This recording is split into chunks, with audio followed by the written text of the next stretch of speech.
ওমা কি করছো? এই যে দেখ না, গাছে বীজ হয়ে গেছে, ডাল রান্না করব, ডাটা তুলছি।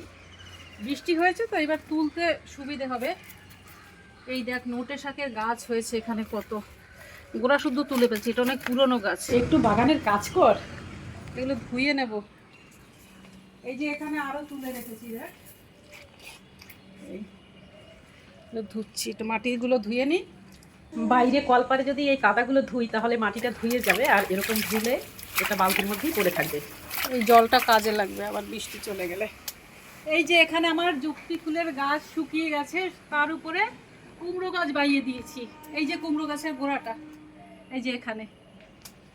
আমার কিন্তু আর কষ্ট করে ঝাঁকা বাঁধতে হলো না গাছের জন্য। এই যুক্তি ফুলের গাছের উপরই কুমড়ো গাছ হবে।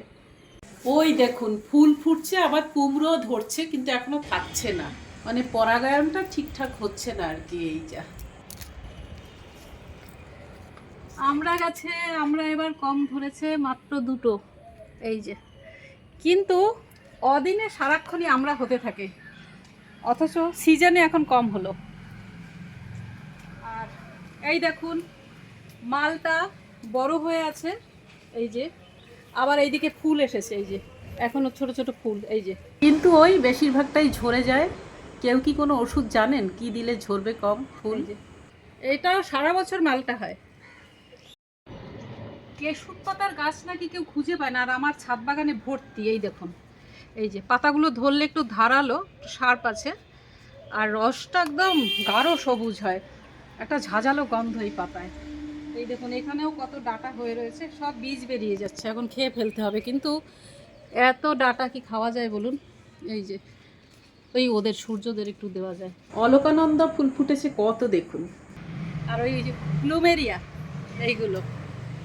এই নাকচম্পা বা প্লুমেরিয়া ডাল পুঁতে দিলেই হয়। আমার ছাদ বাগানে 5-7টা গাছ অলরেডি হয়ে গেছে। পেঁপে গাছে পুরুষ ফুল এসেছে, অপেক্ষা করি, তারপর মেয়ে ফুলও হবে। এই যে পেঁপে গাছের বাকি ডালপালাগুলো মিলিবাগই শেষ করে দিল একেবারে। ঠিক আছে। ছাদ বাগানে 3টে জামরুল গাছ, একটা হচ্ছে সবুজ, সাদা আর লাল। 3 ফুল ধরেছে, এগুলো কাঠবিড়ালি এসে খেয়ে নিচ্ছে। এই যে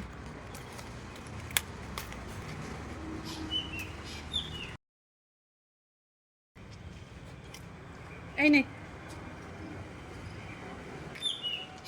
আর এই হচ্ছে আমার আদা গাছ। দেখবেন কত আদা, যখন তুলবো না দেখাবো কত আদা গাছ। অনেকে বলেন যে আপনার ছাদ নষ্ট হবে, তবে জল ছাদটা কিন্তু সেইভাবেই করা যাতে ছাদ নষ্ট না হয়। আসলে বৃষ্টি হয়ে গেছে তো, বৃষ্টি হওয়ার পরে এইগুলো একদম নেতিয়ে যায়। দেখুন একদম নেতিয়ে গেছে, আর রোদে এরা কত যে সুন্দর থাকে। আর এখন এই ঘাসগুলো তুলে দিতে হবে, ভেজা মাটি আছে, সব ঘাস তুলতে হবে। এই গাছটা একটু কেটে দিতে হবে, তাহলে ডালপালা বেরোবে, ঝোপালা হবে। বাগানে কাজ করলে হাতে হাতে তো মাটি লাগবেই। রজনীগন্ধা ফুলের স্টিক, এই দেখুন ফুটবে, কিছুদিনের মধ্যেই ফুটবে। চলুন ওই দিকটা। এই যে এই বেগুন চারা দুটো এইটুকুটুকু মা দিয়েছিল, একদম ছোট্ট ছিল, মানে এইটুকু। সে এখন কত বড় হয়ে গেছে দেখুন। যখনই মায়ের কাছে যাই, ফেরার সময় মা কিছু গাছের চারা ধরিয়ে দেন। আবার আমিও যখন যাই মায়ের জন্য কিছু বীজ বা চারা নিয়ে যাই। আর আপনারা কি এরকম গাছ আদান প্রদান করেন বা বাড়িতে গাছ লাগানোর অভ্যেস আছে? অবশ্যই কমেন্টে জানাবেন।